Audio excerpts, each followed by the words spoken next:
ఈ వీడియో చూసినప్పుడు అందరిలాగానే నాకు కూడా చాలా బాధ అనిపించింది. ఎందుకంటే ఒక వ్యక్తి తన కుటుంబాన్ని పోషించడం కోసం ఇంట్లో నుండి బయటికి వెళ్ళి కష్టపడుతుంటే ఆ వ్యక్తి కష్టానికి మనం మోసం అని పేరు పెట్టి, అది కూడా ఎలాంటి సాక్ష్యాలు లేకుండా, ఈ బన్ను తినకండి తింటే మీ ప్రాణం పోతుంది, ఈ బన్ను ఎందుకు మెత్తగా ఉంది అంటే ఇందులో ఏదో గోల్మాల్ జరిగింది, ఇప్పుడు నువ్వు తింటావా లేకపోతే చెట్టు గట్టేయమంటావా, అయినా నీ పేరేంటి, అన్య మతాల వారికి మేడారం జాతరలో ఏం పని అంటే నువ్వు ఫుడ్ జిహాద్ చేస్తున్నావా? 20 నుంచి 30 మంది నీ చుట్టూ ముట్టున్నా కూడా నువ్వు టెన్షన్ పడకూడదు. టెన్షన్ పడుతున్నావు అంటే ఏదో తప్పు చేస్తున్నావు. ఇది తన బతుకు తెరువు కోసం మేడారం జాతరలో కోవా బన్నులు అమ్ముకుంటున్న ఒక వ్యక్తి మూతి దగ్గర మైక్ పెట్టి అడుగుతున్న ప్రశ్నలు.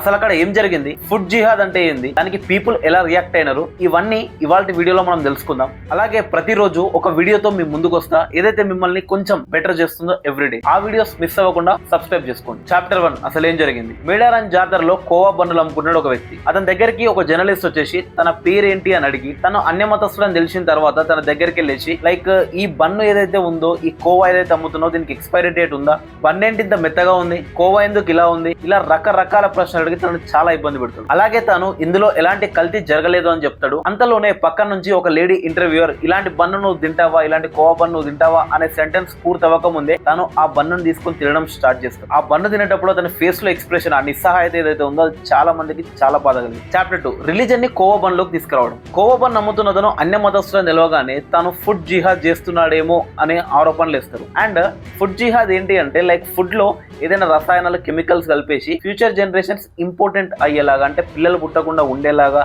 అండ్ మెల్లమెల్లగా వాళ్ళ హెల్త్ ఎఫెక్ట్ అయ్యేలాగా ప్లాన్ చేసి ఉంటారు అని చెప్పేసి తను ఆరోపణలు చేస్తారు. ఒకవేళ ఇదే ఆరోపణలు తను ఆ కోవాని అండ్ ఆ బండ్లను తీసుకెళ్లి టెస్ట్ చేయించి రిపోర్ట్స్తో సహా వచ్చి చెప్పుంటే అందరూ తనకి సపోర్ట్ చేసేవారు ఆ జర్నలిస్ట్. బట్ అలా కాకుండా జస్ట్ వ్యాక్ స్టేట్మెంట్, నోటికి ఏది వస్తే అది చెప్పేస్తారు. అండ్ ఇంకో మాట జర్నలిస్ట్ ఏం చెప్తారంటే, ఈ ఫుడ్ డైలీ పిల్లలకు పెడతావా, మంచిది కాదు, హెల్తీ కాదు అంటారు. కరెక్టే అది. ఎందుకంటే పాలు, చక్కెర, బొంబాయి రవ్వ కలిసిన ఫుడ్ అండ్ మైదాతో తయారయ్యే బ్రెడ్ రెగ్యులర్గా తినడం ఎవరికి మంచిది కాదు. అదే కాదు, ఆ లెక్కకు వస్తే బేకరీ ఐటమ్ ఏది తినడం మంచిది కాదు, బయట ఫుడ్ ఏది తినడం మంచిది కాదు, మిర్చీలు, పునుగులు, ఎవ్రీథింగ్ ఏది మంచిది కాదు. సో ఆ జర్నలిస్ట్ కూడా ఎలాంటి ప్రూఫ్స్ లేకుండా, ఎలాంటి డాక్యుమెంట్స్ లేకుండా ప్రాపర్గా అలా అన్నెసరీగా ఇక్కడనో జరిగిన ఇన్సిడెంట్ తీసుకొచ్చి ఆ వ్యక్తి మీద రుద్దడం అండ్ తను చేసుకునే బిజినెస్ని డిస్టర్బ్ చేయడం అండ్ ఇక్కడ ఎందుకు అమ్ముకుంటున్నావు, అక్కడ ఎందుకు అమ్ముకుంటున్నావు అని చెప్పేసి తనను ఆపడం, ఇవన్నీ కరెక్ట్ కాదు. Chapter 3 reaction from public. ఆ ఇన్సిడెంట్ చూసిన తర్వాత, ఆ పర్సన్ కోవా బన్నులు అమ్ముకునే వ్యక్తిని చూసిన తర్వాత చాలా మంది పీపుల్ ఆయన అమాయకుడిలా ఉన్నాడని, ఏం తెలియని పర్సన్ని పట్టుకొని వీళ్ళు కెమెరాలు పెట్టేసి, మైక్ పెట్టేసి ఇష్టం వచ్చినట్టు లైక్ ఆరోపణలు చేయడం కరెక్ట్ కాదని చెప్పేసి చాలా మంది సపోర్ట్ చేసినారు. అండ్ ఇలా సపోర్ట్ చేయడం అనేది ఒక గుడ్ థింగ్. ఎందుకంటే ఒక పేదవాడు తన కుటుంబాన్ని పోషించడానికి కష్టపడుతున్నప్పుడు కుదిరితే ఆ కష్టంలో సహాయం చేయాలి తప్ప ఆ కష్టానికి తోడుగా మరో ఇంకో కష్టంలాగా తయారవ్వకూడదు. అండ్ మనం చూసుకున్నట్టయితే ఇంకా చాలా గ్రామాల్లో హిందూ, ముస్లిమ్స్ కలిసి ఫెస్టివల్స్ టుగెదర్గా జరుపుకుంటారు.